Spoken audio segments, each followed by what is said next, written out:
Ladies and gentlemen, welcome to another thrilling episode of Ask GameSpot. I'm your host, Sean McInnes. This is my co-host, Maxwell McGee's Christmas-themed sweatshirt. Also, Maxwell might be I might be inside of the shirt somewhere at some point. And today we're going to talk to you all about the upcoming open-world spin-off to the Forza Motorsport franchise. Yes, we are talking to you about Forza Horizon. I've played the game, and Maxwell has a number of questions from you guys. Right here. To tell you all about here. It. Yeah. All right, Sean, you ready for the first question? Hold.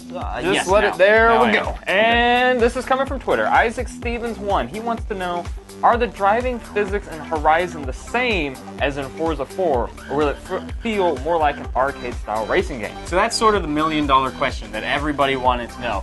And here's the answer. It is perhaps a little bit more forgiving than Forza 4 was, at least by default. So you're able to weave through traffic a little bit more easily. You're able to drift around corners a little bit more easily. It's a subtle thing. It wasn't like, it doesn't feel like Burnout by any stretch of the imagination. Now, with all that being said, like other Forza games, you do have a number of driving assists that you can toggle on or off, whether it's ABS, traction control, or the suggested driving line. So you can make those cars pretty damn demanding if you want to, and it begins to feel a lot more like Forza 4 on a higher difficulty. So, I mean, you can still make it feel like a real sim racing game, or if you want to enable all those assists, you can make it feel like a reasonable approximation of an arcade racing. Our next question comes via Facebook from Hassim Al-Awani. He wants to know, with bigger gameplay, I'm sure there are going to be some compromises. Will the graphics be worse? I was actually pretty impressed. I was thinking that, there was going to be a trade-off like that going into the game, because going from these small segmented circuits in the older games to a big, expansive open world, I thought maybe the same thing. There might be some trade-offs, but I was actually very impressed with how good this game looks. The lighting effects are a lot more pronounced. There's a full day-night cycle, so things like sunset and sunrise look awfully pretty. And just the geography of the world looks really good. The way I described it in my write-up is that it's basically one big world that consists of vistas like the Bernese Alps and foliage like the Maple Valley Raceway. Very diverse and very pretty to look at. All right, our next question comes via Twitter from Carlo Fernan. He wants to know, is Forza Horizon going to keep the upgrading/tuning and car customization somewhat the way it is, or is it automatic? So it's not automatic. You can still upgrade and tune your car.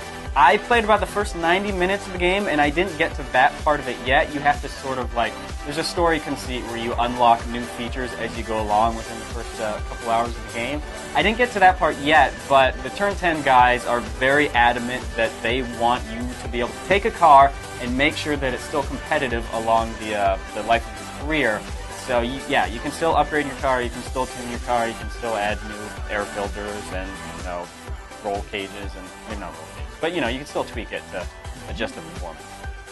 Our next question comes via Facebook from Austin Jang. He wants to know, what kinds of features carry over from Forza 4? So there's actually an interesting system in there where it'll read your save file from Forza 4, and depending on how high level you are, you'll actually be gifted a few different cars at the beginning of the game. I don't know specifically which cars you get, but there is that feature in the game, so make sure you still have your Forza 4 save file. You can also import your vinyl decal groups. So if you've spent a lot of time making some sweet-ass stickers for your car, you'll be able to import them into Forza Horizon and sell them on the storefront. Our next question via Facebook from Robert Lagrersa wants to know, is it going to be like Test Drive, where there are also player drivers on the road? So you can do free roaming in multiplayer, but you have to set up a specific multiplayer match for that sort of thing. And once you're in there, you guys can all just sort of drive around however you like. In single player, that sort of stuff is not baked into the single player storyline. But with that being said, you can encounter the other drivers who are part of this big Forza or this big Horizon driving festival. Okay. So most of the cars you see out of the road are basically just NPC cars. They're just randoms driving around for you to smash into if you want, or avoid. So having player characters jump into your game, that's something you have to enable. It's not just something that's going to randomly happen. Well, having human characters, you have to enable that for multiplayer. That's right. But you'll also be able to drive around and see cars with names above them, and those are the guys who are in the Horizon Festival And the cool thing about that is that you can drive up behind them and hit the X button. You're like, hey, I want to challenge you to a race. And it's basically like pulling up next to somebody at a red light and challenging them to a drag race. So there's that sort of potential out there. Next question via Facebook from Chris Collin. He wants to know, can you get in and out of the car, or is it a You'll see your character get out of the car during the cutscenes. There's these very stylish, shaky cam cutscenes in the game. It's all very slick.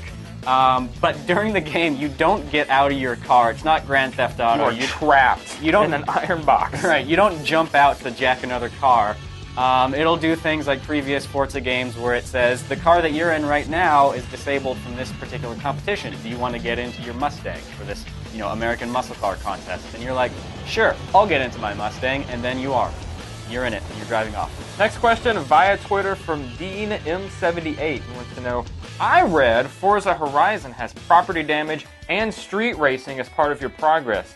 Isn't that promoting real-life bad driving? So the property damage that you're referring to is that there's sort of a point system in the game that's a bit similar to the kudos in Project Gotham, where you're awarded points for basically doing stylish things like drifting around corners or occasionally hitting stop signs and things like that, or fences. So you can do mild property damage, but you're not a vehicular terrorist out there. You're not driving your car into homes and driving families out into homelessness.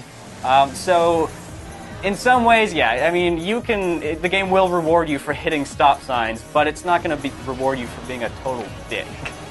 Our next question via Facebook from Stanley Obus wants to know, do it have a pink slip race? Do it have a pink slip race? Do it, Sean? So like I said, I played about the first 90 minutes of the game, so it might have like proper pink slip races where you're playing against story characters, and if you beat them, you win their car. I didn't encounter those, but they might be in there. There are races that are functionally like pink slip races where, it's... One of the races I played is that you're in a Ford Mustang Boss, and you're actually racing against a effing helicopter. Wait, not a helicopter, a plane. It's like a crop duster. That's even worse. Yeah, and if you win that race, you win that Mustang. So it's added to your garage, and the sponsor just gives it to you. So it's kind of like a pink slip race in a way, but as for that more sort of like, you're actually winning another human being's car, I don't know if it has that in there. It might. Who knows?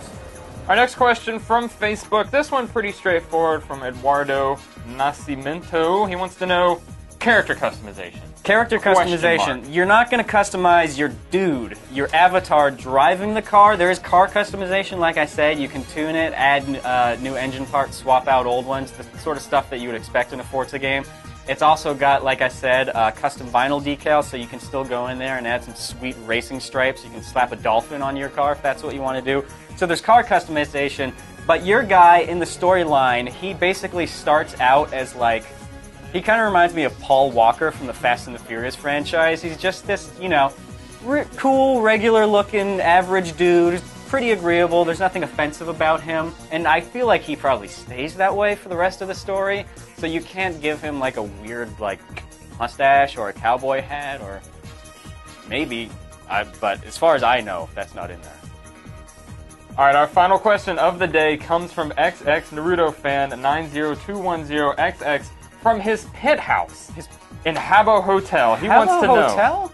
I know, you think you gotta move out of there, dude. It's done. It's over. Come on, man. He wants to know, I'm pretty into collecting wristbands. Well, that's no surprise. Like, really into collecting wristbands. Any colors, doesn't matter. Is this game going to appeal to a wristband collector like myself? Well, XX Naruto fan 90210XX, if you're into collecting wristbands, you're in luck. Roll the tape.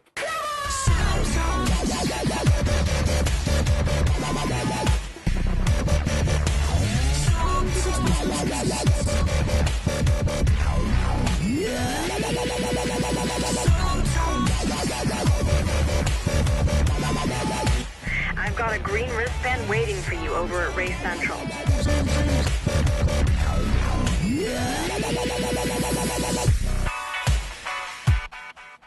Well, ladies and gentlemen, thus concludes another episode of Ask GameSpot. I'm Sean McGinnis, and I want to thank Maxwell McGee's sweatshirt for being on the show today. And I would like to thank Max McGee's sweatshirt for being warm and comfortable. Couple items of note. If you haven't read it already, I've got a preview about the game that you can go check out on GameSpot.com. And if you're watching this on YouTube right now, feel free to hit that subscribe button so you can get a regular feed of awesome gaming coverage. All right, guys, that's about it. Thanks a lot for watching.